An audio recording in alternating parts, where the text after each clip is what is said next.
हमारे साथ doctor AB Dey, head department of geriatric medicine, all India institute of medical sciences, देश का सबसे बड़ा अस्पताल हम कह सकते हैं, हमारे साथ जुड़े हैं। मिस्टर डे, बहुत बहुत शुक्रिया, धन्यवाद जुड़ने के लिए। सर, जीरियाट्रिक केयर पे इतनी रिसर्च होती है, लेकिन फिर भी पाया गया है कि तमाम रिसर्च के बावजूद जो हमारे बुजुर्ग हैं उनके लिए बहुत कुछ किया जाना भी बाकी है। Lot needs to be done. क्या आपके सोच विचार आज?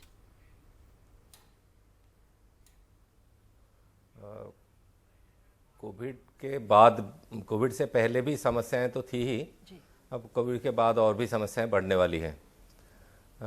समस्या इस करके है कि हम ओल्ड एज के साइंस को थोड़ा कम ही समझते हैं, और जब वो उसके साथ कोविड जुड़ेगी तो फिर और मुश्किलें बढ़ेगी। एक तो ये मान के चलें कि जैसे हमारे देश में 10% हैं 60 प्लस और अबाउट 2% 80 प्लस। अगर 2% 80 plus, if we find that, then the risk of having a big number that we see from Europe in terms of case fatality and death will be unlikely. And in our country also, we do not have any long-term care facility in big numbers. And there was a social justice ministry affidavit which said that only 30,000 people live in old age homes. That's a bit of a understatement. I think maybe about 60-70,000 people may be there. So एक तो हमारे यहाँ कम chance है कि cluster में लोगों को infection हो जाए, and if we put into that the disadvantages that the older people suffer, multiple disease, multiple disability, healthcare access limited. Dr. So Dey, let me just ask you a quick question on COVID and the elderly. In terms of cases that you're getting at the All India Institute of senior citizens with comorbidities, what are some of the trends that you're noticing? How are those who are older with comorbidities much more vulnerable?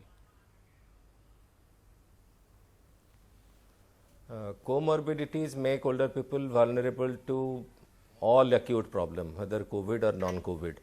So that's what was seen all over the world, that older people with comorbidities, especially with cardiovascular disease and respiratory disease, they fare very badly. We did some analysis to see in non-COVID situation what happens.